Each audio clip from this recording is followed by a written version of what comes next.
वृंदावन बिहारी लाल की जय राधा रानी की जय श्री गुरुदेव भगवान की जय। श्री राधे राधे। भक्ति प्रश्नोत्तरी कार्यक्रम प्रारंभ किया जा रहा है। आइए हम भक्ति संबंधित प्रश्नों को श्रवण करें।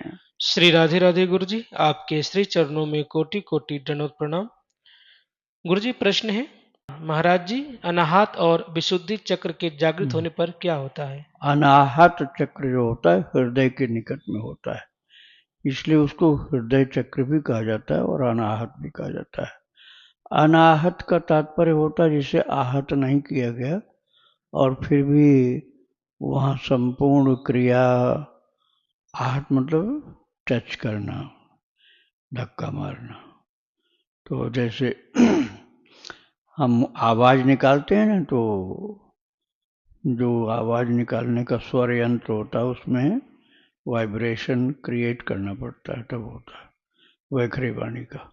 अनाहत चक्र में बिना आहत किए हुए ध्वनि और उसका आनंद भी उत्पन्न होता है। तो ये हृदय चक्र है, क्योंकि ये सबसे ज़्यादा ध्यान में और भगवत प्रेम में प्रभावित होता है। और उसके नीचे जो मणिपुर चक्र होता है नाभि का, वो भी इसमें बहुत सहयोगी होता है। विशुद्ध चक्र होता है गले में, गले में विशुद्ध चक्र होता है। ये जब किसी की अंतर्मुखता बढ़ती है और मानसिक जप ज़्यादा होता है, तब बिना किसी प्रयास के ही जप चालू हो जाता है विशुद्ध चक्र में, जहाँ किसी प्रकार की भी न तो उपांशु जप होता है और न वैखरी जप होता है। तो विशुद्ध चक्र में होता है मानसिक जप होता है। उसके नीचे वाला अनाहत चक्र का होता है। श्री राधे राधे। दूसरा प्रश्न है, महाराज जी, रात्रि 11 से लेकर 3 बजे का समय नाम जप के लिए क्यों महान होता है? प्रेमानंद जी महाराज ने भी एक वीडियो में बताया था कि 11 से 3 रात्रि का समय चोर, विषयी पुरुष और साधु संतों के लिए महान होता है। क्या इस समय नाम जप करने से भगवान के प्यारे संत महापुरुषों का भगवान शिव हनुमान जी के दर्शन हो सकते हैं? दर्शन प्रेम से होता है। टाइम वाली बात जो होती है ना, वो मुख्य नहीं होती। प्रेम भी हो और उस समय जो आपने बताया उसी समय किया जाए तो प्रभाव अधिक होता है। जब भी समय से हो और प्रेम की मुख्यता हो, तो इसको सिद्धों का समय बताया गया। जो 11 से 3 का, ये सिद्धों का समय, साधक का समय नहीं होता। साधक का समय ब्रह्म मुहूर्त होता है। ब्रह्म मुहूर्त जो रात्रि का चतुर्थ प्रहर होता है। जैसे 12 घंटे की रात जब हो रही हो, तो चतुर्थ प्रहर जो सूर्योदय के ठीक 3 घंटे पहले शुरू होता है और सूर्योदय के साथ साथ वो पूर्ण हो जाता है। तो ये चतुर्थ प्रहर जो होता है साधकों के लिए बहुत उत्तम है। लेकिन नींद से बचा जाए तब। अब आप बैठे नहा धो करके और माला पूरी हो तो नींद आ गई, फिर नहीं होगा। चल फिर करके, आसन बदल के, थोड़ा व्यायाम करके, जैसे भी हो, निरंतर होना चाहिए। तो आपको कहा जाएगा कि आप 11 बजे से 3 बजे तक करो, तो उसमें नींद की बाधा बहुत होती है। लगन बहुत अच्छी हो या प्रभु की सेवा का भाव हो या जिम्मेदारी बहुत ज़्यादा हो, तो नहीं हो पाता है। राधे राधे। बरसाना सिंह गुरु जी, इनका प्रश्न है, राधा रानी की सेवा में 3 साल से बरसाने में हूँ। श्री जी ने मुझे वात्सल्य भाव दिया है, अनुभूतियां भी हुई है, लेकिन दीक्षा नहीं मिल पा रही है। कृपया इस भाव को पूर्ण करने का मार्ग बताएं। वात्सल्य भाव के महान संत थे श्री गया प्रसाद जी महाराज, जो गोवर्धन में विराजते थे। और प्राचीन काल में जो हुए हैं, नंद बाबा हुए हैं, मैया यशोदा जी और कौशल्या माता, दशरथ जी, ये वात्सल्य भाव के सब हुए हैं। आप यदि मानसिक उनका आश्रय लें तो आपको सहयोग मिलेगा। और या तो श्री गया प्रसाद जी की परंपरा के संतों से संपर्क करें, तो हो सकता बता सकें कि कौन इस भाव में ज़्यादा सिद्ध हैं। श्री राधे राधे। जया गुप्ता जी, इनका प्रश्न है, महाराज जी, एकादशी को साबुन से स्नान नहीं करना चाहिए और दांतों के लिए पेस्ट का इस्तेमाल नहीं करना चाहिए, तो फिर एकादशी दिन क्या करें? एकादशी के दिन आप बालू रगड़ो मंजन की जगह, हो गया काम यमुना जी की। और साबुन की जो मनाही की गई ना, वो इसलिए कि चर्बी होता है साबुन में। बिना चर्बी वाला साबुन जल्दी मिलता नहीं। आप ऐसा साबुन यदि कोई बनता हो जैसे नीम का बिना चर्बी का हो, या रीठा का हो बिना चर्बी का हो, तो आप यूज कर सकते हैं। तो आप अच्छी जो सज्जी मिट्टी होती है ना, उसे यूज कर सकते हैं उस जगह पर। राधे राधे। राजीव जी हैं, इनका प्रश्न है, महाराज जी, मुझे मेरी शादी में ससुराल वालों की तरफ से किसी सज्जन द्वारा रामचरितमानस गिफ्ट की गई थी। हम लोग उसी का वाचन करते हैं, तो क्या हमें गिफ्ट दी हुई रामचरितमानस का वाचन करना चाहिए या स्वयं से खरीद कर लाई हुई रामचरितमानस का वाचन करने से ज्यादा लाभ होगा? नहीं, लाभ दोनों में ही होगा। भाव आपको थोड़ा सा ये करना पड़ेगा कि हमको भगवान की तरफ से मिला है, और मन में संतोष बढ़ाने के लिए जितनी उस समय कीमत थी उसका नहीं, बल्कि आज जो कीमत है न्यौछावर रामायण की, उतना पैसा का आप किसी को दान कर दो, कोई अच्छे महान भक्त को।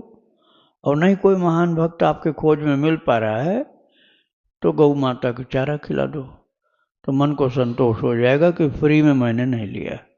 राधे राधे। प्रश्न है गुरु जी, महाराज जी, यूट्यूब पर एक वीडियो अपलोड है जिसमें योगी राज मनोज का नाम लिखा है। उसमें लिखा है कि स्कंद पुराण के वैभव खंड में लिखा है कि जो मनुष्य गोविंद गोविंद हरे मुरारे, गोविंद गोविंद मुकुंद कृष्ण, गोविंद गोविंद रथंग पाने, गोविंद दामोदर माधवेती का पाठ करेगा, उसको भागवत जी के संपूर्ण पढ़ने का पुण्य फल मिलेगा। गुरुदेव, क्या ऐसा लिखा है या गलत सूचना दी गई है? देखो, इसमें जितना आपने बोला अभी तक सब भगवान के नाम ही नाम हैं, ठाकुर जी के ही विभिन्न नाम हैं जो आपने बोला अभी। और ये बात निर्विवाद सत्य है कि भगवान नाम में संपूर्ण शक्ति रहती है। तत्रार्पिता नियमितः स्मरणेन काल, नामनामकारी बहुधा निज सर्व शक्ति। भगवान ने निज सर्व शक्ति, अपनी संपूर्ण शक्ति को हर नाम में डाला है। तो आपने जो नाम बोले हैं वो भगवान के नाम ही हैं। तो हर नाम में भगवान ने अपनी संपूर्ण शक्ति डाली है, तो भगवान की शक्ति तो अनंत है, अनंत है। उसको पैदा करना पड़ेगा नाम महाराज के अंदर है, पहले से प्रकट करना पड़ेगा। जैसे अग्नि हर लकड़ी के अंदर है, अब लकड़ी को छुए तो कुछ नहीं जलाती, अब है उसके अंदर, तो प्रकट करना पड़ेगा। कैसे? घर्षण करके। लकड़ी का घर्षण करो, तीव्रता के साथ घर्षण करो, चिंगारी की बौछार सी निकलेगी, आग पैदा हो जाएगी। तो कहाँ से आग आई? माचिस तो छुआया नहीं, आग कहीं से लाए नहीं, लकड़ी के अंदर से ही प्रकट हुई है। तो वो प्रकट करने की, ऐसे भगवान हर जगह हैं, प्रकट करने की आवश्यकता नाम महाराज के द्वारा जल्दी हो जाती है। प्रेम चाहिए साथ में। तो जो सर्वोपरि शक्तिमान है वो भगवान नाम है। तो ये बात सत्य हो गई कि भगवान नाम की संपूर्ण शक्ति जो है प्रभु की है। तो इसलिए जो भी आप का साधना करोगे उसके ऊपर नाम महाराज की साधना है। तो आप कोई भी पाठ करना हो, आप नाम की साधना खूब ज्यादा करो तो पाठ का फल आपको मिल जाएगा। राधे राधे। प्रश्न है गुरु जी, मेरी जन्म कुंडली बहुत कमजोर है। मैं जिसे भी अपना समझती हूँ उसी से धोखा, अपमान, निंदा और मानसिक क्लेश मिलता है। मेरे अपने करीबी ही मुझे नीचा दिखाते हैं और मेरी परेशानी में वह खुश होते हैं। मैं कम बोलती हूँ फिर भी लोग उसका उल्टा अर्थ लगाकर मुझसे झगड़ा और निंदा करते हैं। मेरा आधा जीवन मानसिक क्लेश में ही निकल गया।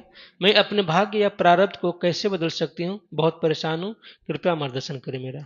प्रारब्ध तो भगवान का, ब्रह्मा जी का बनाया हुआ ना, वो जल्दी से बदलता नहीं है। बस उसको सहन करने की शक्ति मिल जाती है। वो तो नहीं बदलेगा, लेकिन उसको सहन करने की शक्ति बहुत मजबूत मिलती है। जो भजन में लग जाए, भक्ति में लग जाए, लोगों की दृष्टि में वो बिल्कुल बर्बाद हो चुका है, किंतु उसके अंदर इतना आनंद है कि हंसता मुस्कुराता रहता है। तो प्रारब्ध मत बदलो, अपने आप को बदलो, अर्थात अपने विचार, अपने चिंतन, अपनी रहनी सहनी भक्ति में बना लो। तो जो घटना आपको दुखी करती है, उसी घटना में आप दुखी नहीं हो पाओगे, बल्कि प्रसन्न होगे। तो भक्ति में जीवन बना लो, तो सब लोग आपको जो अभी तिरस्कृत कर रहे हैं ना, वही आपका सम्मान करने लग जाएंगे। श्री राधे राधे। इनका दूसरा प्रश्न है, गुरुदेव अक्सर ऐसा लगता है जैसे कोई बुरी शक्ति मेरे पीछे हो और मुझे जीवन में आगे बढ़ने से रोकती हो। मैं अपना बचाव कैसे कर सकती हूँ? यदि मेरी समझ में गलती हो तो कृपया क्षमा करें। बुरी शक्ति आप जानते हो तभी तो कह रहे हो। अच्छी शक्ति को क्यों नहीं जानते हो? अच्छी शक्ति कुसंग के कारण नहीं जान पा रहे हो। पहले तो कुसंग का त्याग करो, तो बुरी शक्ति नाम की चीज ही खत्म हो जाएगी। और सत्संग अर्थात भक्तों का संग, भगवान का संग, भगवान के नाम रूप लीला का चिंतन, ध्यान, जप और भगवान के धाम का सेवन, ये करोगे जब, तो बुरी शक्तियां आपके निकट आना ही भूल जाएंगी और प्रभु की शक्ति जागृत होना शुरू हो जाएगी। आप सदा के लिए इन संकटों से मुक्त हो जाओगे। श्री राधे राधे। इनका आखिरी प्रश्न है, वर्तमान में मेरे पास अपनों का सहयोग, नौकरी, संतान, घर कुछ नहीं है। मुझे अभी तक कोई संतान नहीं है। आगे का जीवन कैसे चलेगा सोचकर डर लगता है। स्वस्थ और अच्छी और उत्तम संतान पाने के लिए मुझे क्या करना चाहिए? श्री राम जय राम जय जय राम, श्री राम जय राम जय जय राम। ये रात दिन जपना शुरू कर दो, और जो इसके विरोधी हों उन लोगों से झगड़ा मत करना, उनसे दूर रहना, खान पान की गड़बड़ी मत करना, पवित्र भगवत भोग ही, प्रसाद ही पाना, और लगातार श्री राम जय जय राम करते रहो। किसी के सुनो न, कोई गाली दे तब भी बुरा मत मानो, और वहां से हट करके फिर दूसरी जगह बैठ के श्री राम जय जय राम। आपको पूरा लाइफ चेंज हो जाएगी और किसी प्रकार का क्लेश नहीं रहेगा। और जो पुत्र और संतान की बात करते हो ना, ये तो भगवान का कार्य है, इसमें आप क्यों परेशान हो? जहां जिसको पैदा करना होगा भगवान पैदा करेंगे भाई।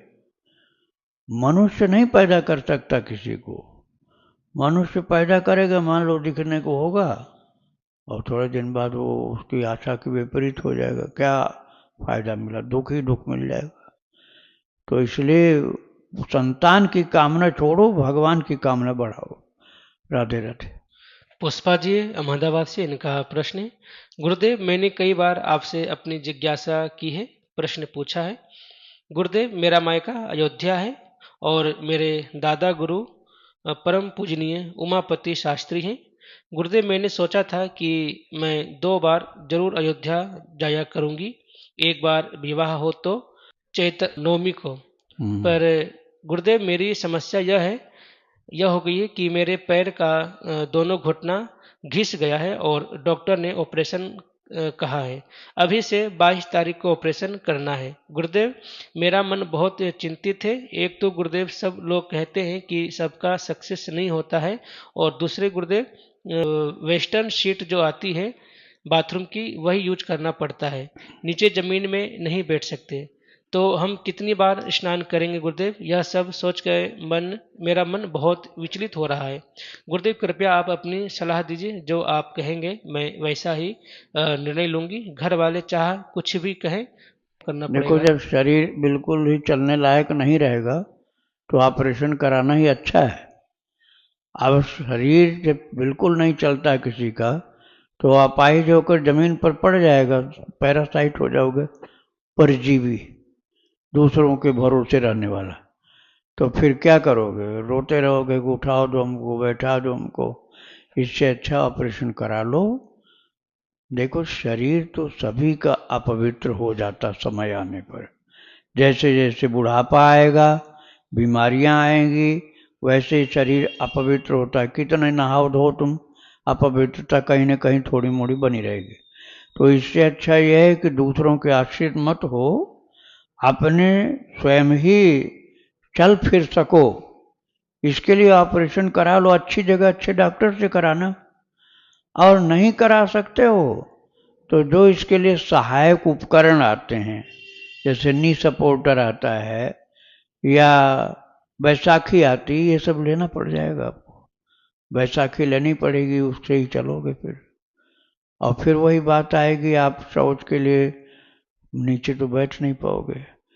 तो इसके लिए आप ये मत चिंता करो कि बहुत अपवित्रता हो जाएगी। भगवान अपवित्रता पवित्रता नहीं देखते, फिर क्या देखते हैं?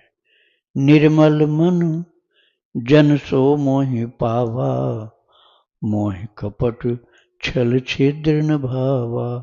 एक अपाहिज लूला लंगड़ा धरती पर पड़ा हो और नहीं नहा पावे कभी भी, और प्रेम से भगवान को पुकारे, प्रेम से पुकारे, ठाकुर जी भागे चले आए। जैनी साधु तो जिंदगी भर नहीं नहाते। जैन धर्म के जो महात्मा होते हैं, मुंह में सफेद पट्टी बांधे हुए, कभी नहीं नहाते, कभी भी। ऐसा नहीं कि साल भर में 10-5 बार नहाते, कभी नहीं नहाते। विरक्त दीक्षा लेने के बाद फिर जीवन भर नहीं नहाते। तो क्या सब नास्तिक हो जाते हैं? नहीं, आपका भाव ही भगवान की भक्ति में आपको आगे ले जाएगा। नहा लेने से ही काम हो जाए तो दिन भर नहाओ, एक दिन में भगवान मिल जाए तुम्हें। किसी को मिले? सुबह से रात तक 24 घंटे नहाते रहो, भगवान तो बिल्कुल नहीं मिलेंगे, बीमार और पड़ जाओगे। नहा लेने से नहीं काम होगा, प्रेम से भक्ति से काम होगा। राधे राधे।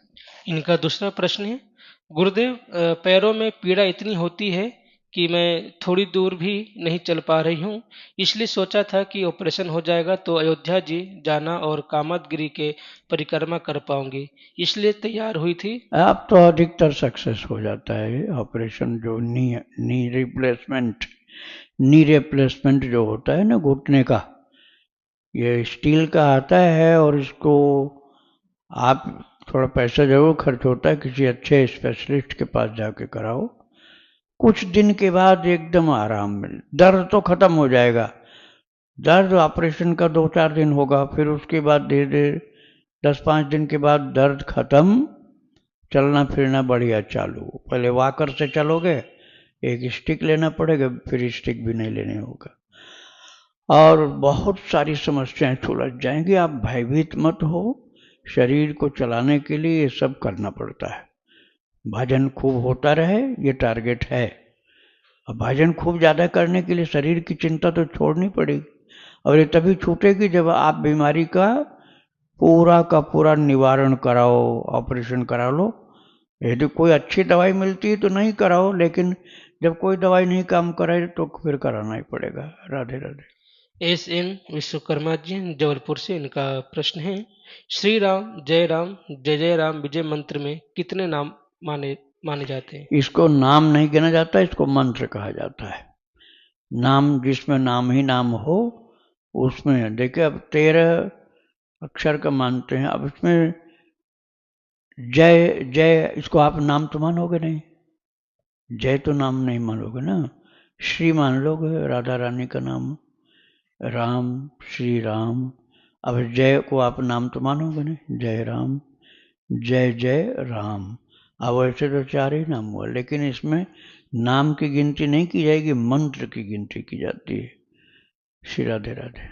अभिनव जी हैं आगरा से, इनका प्रश्न है, महाराज जी मेरे पिता के जीवन में बहुत आर्थिक तंगी है, पिताजी का प्रारब्ध बहुत ज्यादा कष्ट दे रहा है, हमारे रोज के दिन बहुत कष्ट में जा रहे हैं, कृपया कोई मार्ग बताइए जिससे कष्ट कम हो सके।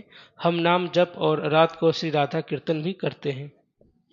देखो भाई, ये कीर्तन भजन तो बहुत आवश्यक है, तो करना ही करना, लेकिन कुछ अर्थोपार्जन के लिए काम भी करना चाहिए। बिजनेस करो, नहीं बिजनेस के लिए पैसा है, नौकरी करो। अब तुम कहोगे हम नौकरी भी नहीं करेंगे तो कहाँ से पैसा लाओगे? फिर तो भिक्षा मांगनी पड़ेगी, भिक्षा मांग नहीं पाओगे, उसमें तिरस्कार बहुत सहना पड़ेगा, अपमान सहना पड़ेगा, हर आदमी नहीं कर सकता ये काम। तो इससे अच्छा कुछ नौकरी कम पैसे की मिल जाए वही कर लो।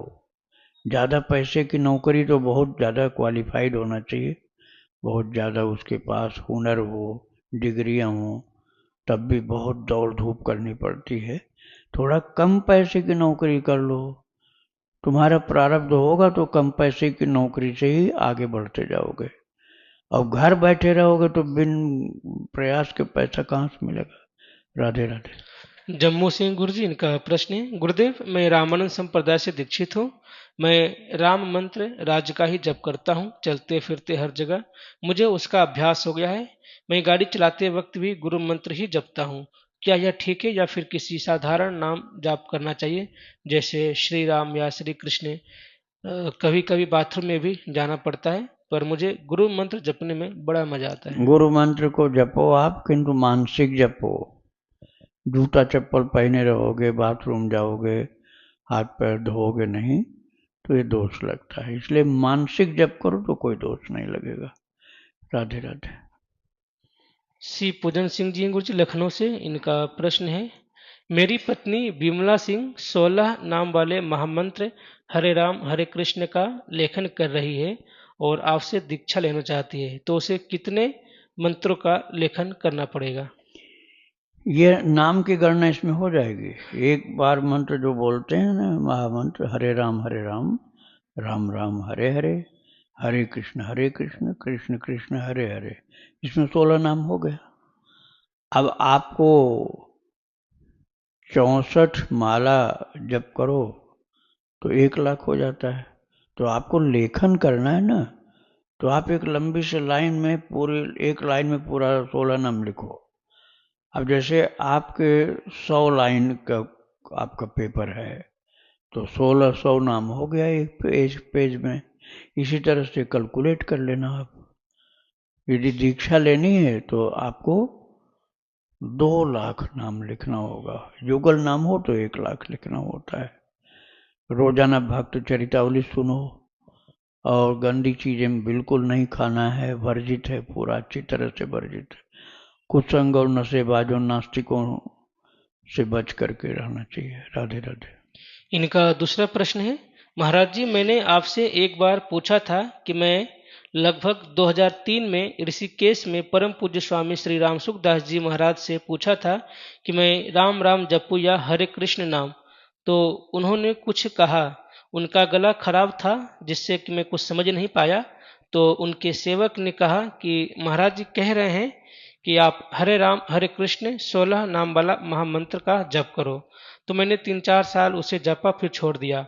आपसे मैंने जब यह बात बताकर पूछा कि क्या यह दीक्षा मानी जाएगी तो या नहीं, तो आपका उत्तर था कि हाँ। तब मैंने उस मंत्र का जाप, तब से मैं उस मंत्र का जाप कर रहा हूँ, किंतु कभी कभी लगता है कि गुरु का स्मरण करूं, लेकिन अब 22-23 साल हो गए हैं, स्वामी जी के रूप को विस्मृति हो गई है, तो अब मैं क्या करूं?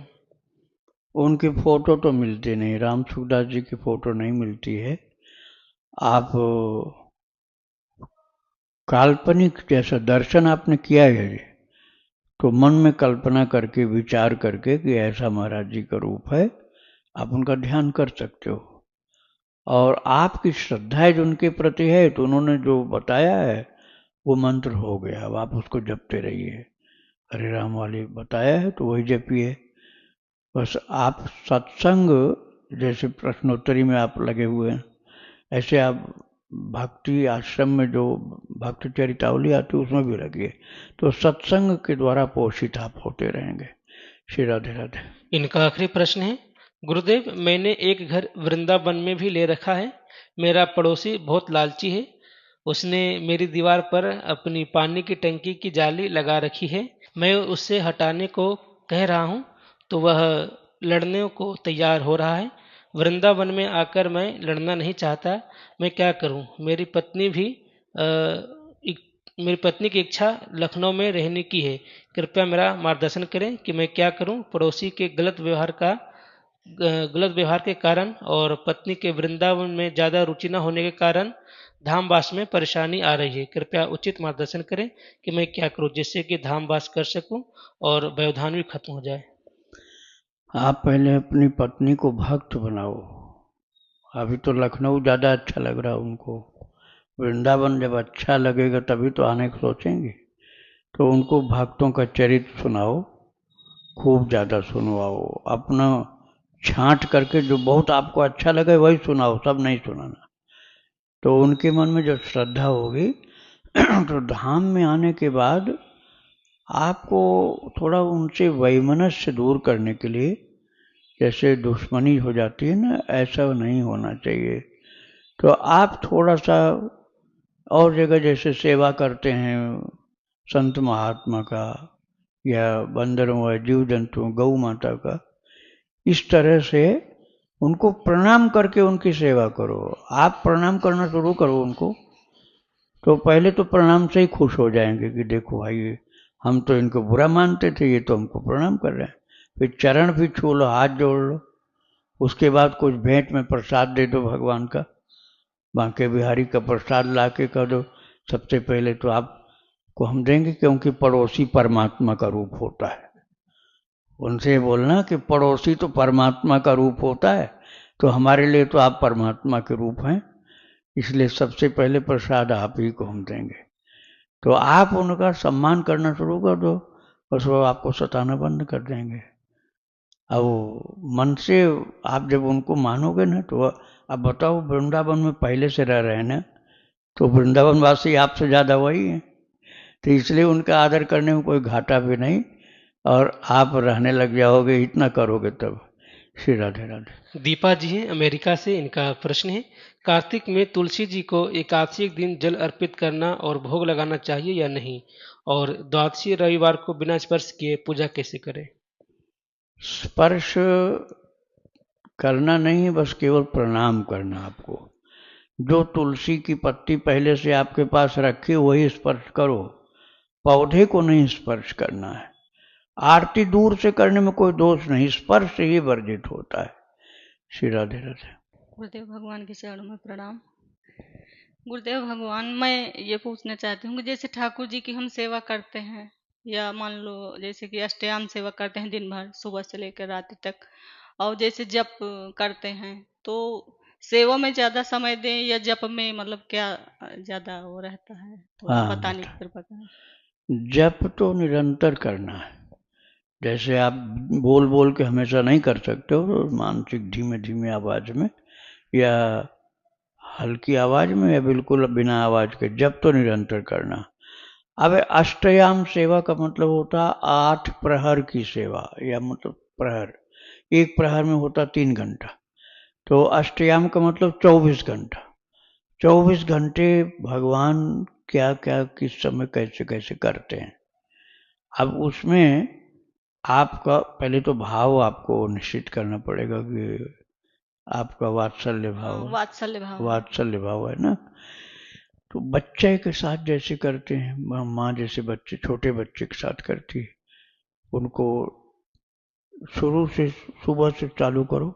पहले नहा धो लिया तुमने, अपना तिलक आदि कर लिया, कुछ जप कर लिया, इसके बाद उनको जगाया। यदि आपके पास स्वरूप हैं अर्थात विग्रह है तो उनके साथ करना है, जिसके पास नहीं उसको मानसिक करना है। और मानसिक ही केवल करो और श्री विग्रह को नहीं करो तो दोष लग जाएगा। नहीं, श्री शिव विग्रह, विग्रह है। श्री विग्रह हैं उनकी करो। उसके बाद जैसे वो सो गए, मान लो उनको सुला दिया दोपहर में या रात में, अब आप उनको मानसिक, अब मंदिर के अंदर तो जाना वर्जित हो गया क्योंकि पर्दा लग गया। अब आप मानसिक उनको झूला धीमी गति में झूलाओ रात को सोते समय, इतने जोर से नहीं कि जग जाए वो। तो ये सेवा रात वाली हो गई। और बहुत छोटा स्वरूप है जिनका आप मानते हो, तो आप जा करके फिर उनको रात में, जैसे बहुत छोटा गोद का बच्चा होता तो उसको दूध भी पिलाना चाहिए। नहीं प्रत्यक्ष करते हो तो मानसिक कर लो। सुबह जगने से जगाना, उनको खिलाना पिलाना, नहलाना धुलाना, भोग लगाना, और बछड़ों के साथ खेलना। अब वन में तो जा नहीं सकते, गाय चराने जा नहीं सकते, छोटे हैं वो, तो बछड़ों के साथ खेलना कूदना, उनके पास बैठाना, उनको कुछ खिलाना, फिर उनको झूला में या ले करके घुमाना, दोपहर में राजभोग खिलाना, फिर सुला देना, फिर 4 बजे जगाना, फिर कुछ उनको भोग लगाना, फिर उनको ले करके घुमाना फिराना। ये सब आपको करना होगा। आप चाहे मानसिक करो चाहे प्रत्यक्ष करो, वो तुम्हारी पसंद की बात है। और रात्रि में भोजन के बाद कुछ देर जगने के बाद उनको कीर्तन सुनाना होगा। कीर्तन सुनाओ, कथा सुनाओ। भक्तों का चरित्र विशेष प्रिय है उनको। भक्तों के चरित्र भगवान को सुनाओ, उनके पास मोबाइल चालू करके रख दो, फिर खुद भी बैठना पड़ेगा, खुद भी बैठ के सुनो, उनको भी सुनाओ। उसके बाद जब सोने का समय हो गया, सुला दिया। मक्खी मच्छर से बचाने के लिए भी इंतजाम रखो, जाली वाली मच्छरदानी लगाओ, और गर्मी है पंखा चलाओ। ज़्यादा ठंड पड़ रही है तो मोटी मोटी रजाई गद्दा का इंतजाम करो। ऐसी चीज़ जला के नहीं छोड़ना चाहिए जो घुटन करता हो। अंगीठी कभी नहीं जला के छोड़नी चाहिए कमरे में, वो कार्बन मोनोऑक्साइड पैदा करती है, तो उससे क्या परेशानी हो जाती है, वो नहीं करना चाहिए। और हीटर जला के नहीं छोड़ना, जब तक जग रहे हो तब तक रात में हीटर चला सकते हो, जला सकते हो, लेकिन सोने के पहले बंद कर देना चाहिए, खतरनाक होता है वो। तो ऐसे तुम अपने, जैसे अपने शरीर की सेवा करते हैं, ऐसे अपने ठाकुर जी की सेवा करते हैं। राधे राधे। वृंदावन बिहारी लाल की जय, जय राधा रानी की जय, श्री गुरुदेव भगवान की जय।